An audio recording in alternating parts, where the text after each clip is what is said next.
World Hindu Democratic Forum. Hindus, in spirit, are essentially rooted in plural, egalitarian, harmonious coexistence. The mission of this forum is to enable Hindus to support democratic trends and institutions that leads to a practice of responsible democracy. Hindu activists and politicians from across the world discussed political empowerment of Hindus. Political leaders of the Hindu faith have to have more confidence and have bigger ability to talk about their faith. When Indians come to South Africa, Indians from India come to South Africa, they are surprised at how we are more Indian than Indians in India. We are fastidious about rituals. We are fastidious about celebrations. On the other hand, there is this Hindu renaissance that I see amongst the youth. I think that the Hindu youth are now starting to see that if they have an identity and that they can hold on to. I did have my oath done on the Bhagavad Gita. Wonderful. Yes. And in Suriname, I must say that positioning of Hindu society and Hindus in Suriname is very well. We should not act reactively, but we should act actively. If we say dharmo rakshati rakshataha, dharma eva hato hanti, dharmo rakshati rakshataha, we should not fight against, or we should not hatya karna dharma ka, to hame hatya hoga. And I was in the United States in 1988. We organized the 150th anniversary of the arrival of the Indians in the Caribbean. And when we looked around, what was our state? What was our status? In Trinidad, Vasudeva Pandey had been thrown out of power. In Guyana, Chetty Jagan had been thrown out of power. And over in Fiji, Jairam Reddy had been thrown out of power. In each of these countries, we were the majority. We played by the democratic rules. We achieved office, but we never had power. But it dawned on us that you had to do something about this because, and this is where all of us, no matter where we come from, when people see you, they look at you, you are an Indian. If you go any cross in America, you're not Gujarati or Tamil or Guyanese, you are an Indian. Prime minister चाहते हैं कि आप धर्म को आप राजनीति से अलग रखिए. मैंने उनको कहा कि मेरा कर्तव्य है कि अधर्म को राजनीति से अलग रखना चाहिए. We are about 3.5 million strong Indian. Most of us are, of course, Hindu, and I would say we are a political force to reckon with. The only weakness is we are not united together. We are not together. So we should know, yes, we are Hindus.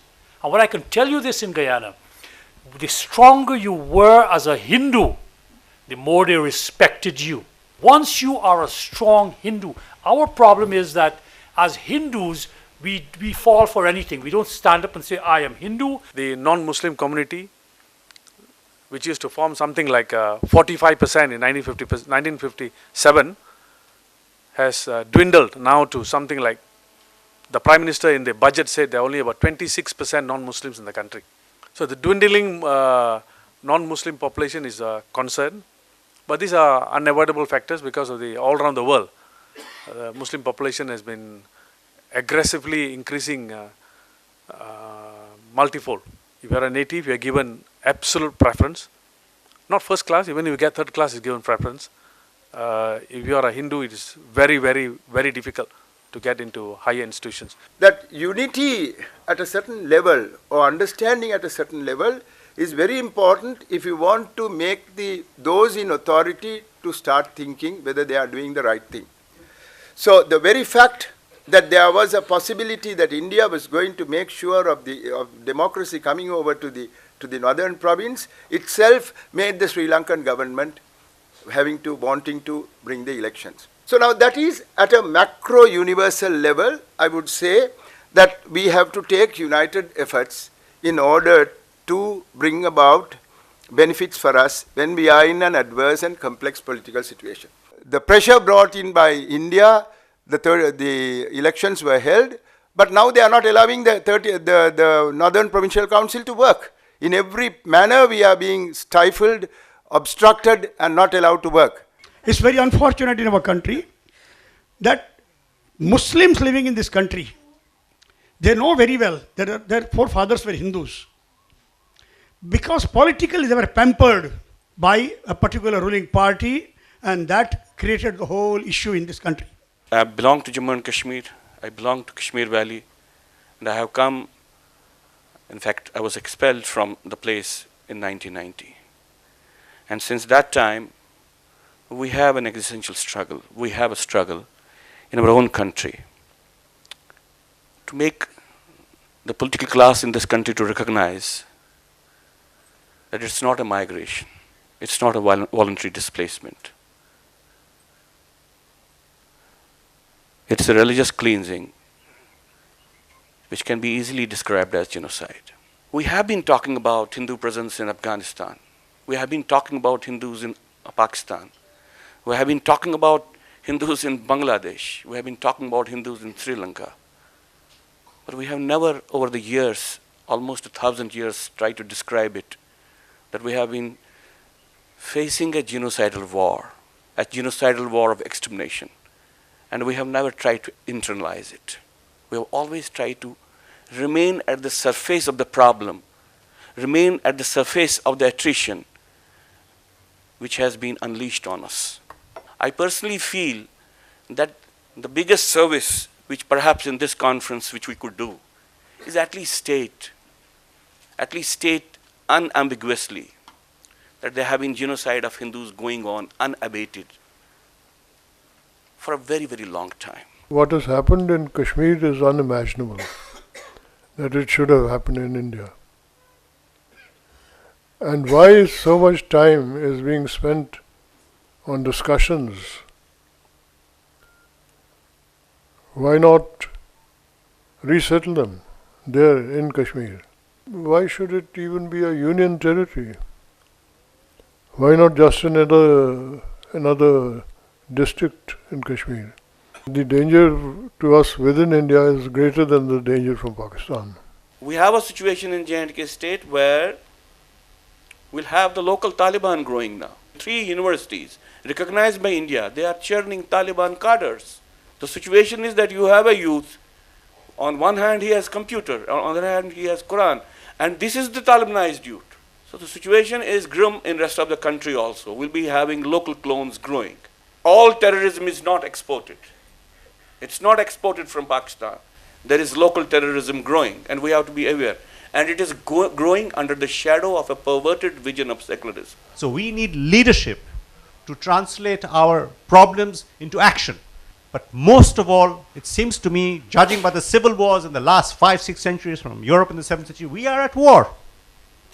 The war is open in J&K, in West Bengal. But this is also the case in Kerala, more subdued. So we must react on a war footing. It does not mean violence for violence, but we must take extreme measures. Normal rules do not apply. Unfortunately, we never devoted any attention to the stateless people of Indian origin in various countries. Stateless people are those who are neither Indian citizens, nor have they been able to take the citizenship of the countries in which they have settled. According to the Singhvi Committee report, the maximum number of stateless people are in Myanmar, 400,000 people. This is an issue which should be taken by Government of India with the respective government. Most of them are settled there for 3-4 generations. By any stretch of imagination, they should get the citizenship of this country. आज हैदराबाद में ओवैसी 85 करोड़ हिंदुओं को खुलेआम गाली देता है, खुलेआम उन्हें कोसता है और कहता है कि 25 करोड़ हम लोग इनको सबको निपटा देंगे, और हमारी सरकार कुछ नहीं कर पाती। ऐसी सरकार जब तक नहीं आएगी जो हिंदुओं के हितों का ख्याल रखे, मेजोरिटी होने के बाद भी हमारी ये दशा है। भारतवर्ष में हम सेकंड ग्रेड नागरिक हैं, जहाँ मेजोरिटी में हैं, तो और देशों में तो हम माइनॉरिटी में होंगे, तो वहाँ सेकंड ग्रेड नागरिक हैं, तो क्या नई बात है। इसलिए हमें बहुत गंभीरता से विचार करना चाहिए कि हमारी सेफ्टी पहले तो हिंदुस्तान में ही कैसे हो। Safety is not something abstract, it's a very physical concept. We need to be alive. We need our women to be safe.